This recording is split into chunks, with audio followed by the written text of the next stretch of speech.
Injuries that we have to assess each and every week via the waiver wire. Jamey, give us some of your early waiver wire targets for week 3.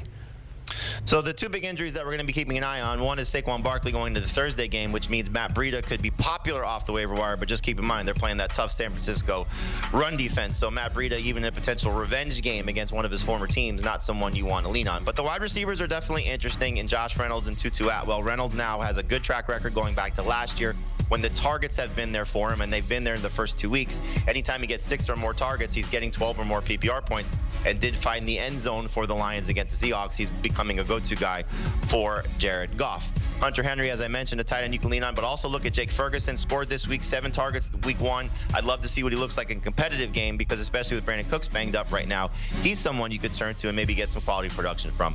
A couple of wide receivers that we had high hopes for stepped up in week 2, Sky Moore and Traylon Burks, so keep an eye on them if they're still on waivers. And then a couple of rookies who have stepped up as well in Nathaniel Dell, Tank Dell, and Jayden Reed. Reed's someone you got to keep an eye on just because Christian Watson does come back soon. Then maybe Reed's numbers go a little bit in the wrong direction, but Tank Dell's got a benefit of Noah Brown being on IR and the Texans throwing the ball quite a bit. Heath, you alluded to Zack Moss. I know you like him this week, coming off a strong week 2 performance for the Colts.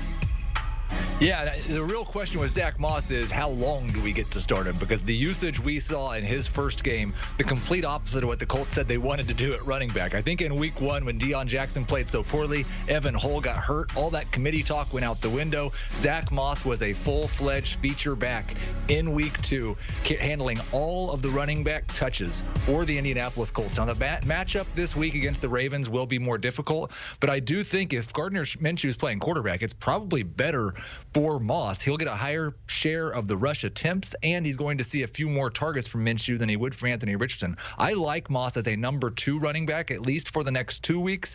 The real question is when Jonathan Taylor comes back in week 5, which is what we're expecting, does he come back to the Colts or does he come back to a trade? If he comes back to a trade, Zack Moss might be a borderline number 2 running back the rest of the season.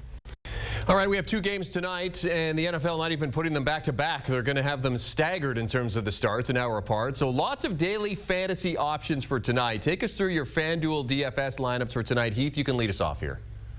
Well, there's only a 2-game slate. You've got to get a little bit contrarian, so I'm going to stack up Kenny Pickett and George Pickens and Pat Freiermuth. Bring it back with Nick Chubb and Elijah Moore. Chubb won't be contrarian, but maybe stacking up that Pittsburgh-Cleveland game will, because the defense is a little better than the offenses in that game. Hoping that Pickett can hit a couple of deep bombs to George Pickens. I think Chubb is kind of the free space, the top play on the slate.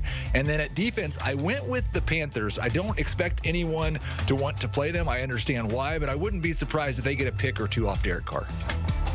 Not a bad call knowing how Derek Carr plays, but I think that Derek Carr, this is his showcase game coming off a big week 1 victory against the Titans, and I think this is his opportunity to show that the Saints could be the best team in the NFC South, although the Bucks and the Falcons off to a very nice surprise. But I went a little bit chalky with this lineup. Like Keith said, there's 2 games going on tonight. There's not going to be a lot of difference in a lot of different lineups. Just hope that the guys that you play hit.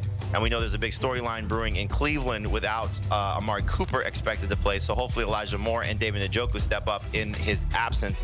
And maybe we see a lot more of Nick Chubb in the passing game. Love his prop tonight, by the way, over 2.5 receptions. You're getting that at a plus number, so that's a really good thing to play. Jamal Williams should have a much easier go tonight than he did in week 1 facing the Titans. This run defense for Carolina is certainly not the same thing. And then I hope just from Carr's perspective, he leans on 2 receivers that were popular for him last week. The third one being Rashid Shaheed, but clearly Chris Olave and Michael Thomas. I hope for Thomas's sake, hey, I'm back. I can still play. I can still play at a high level, and I'd love to see him find the end zone. DFS and the odd prop pick. Jamey, Eisenberg, and Heath Cummings from Fantasy Football Today giving us some of their winners, losers, waivers, and DFS plays for tonight. Thank you very much, gentlemen. They have a busy day, well, busy weeks now that we're in the NFL season, because Fantasy Football Today is a daily thing. Winners, losers, more depth on the pod, pulling out the worry meter as well. We talked about Joe Burrow with Matt Ryan this morning. Says worry meter there about 7. You can download and follow Fantasy Football Today wherever you get your podcasts, or scan that QR code to listen to the latest episode right now.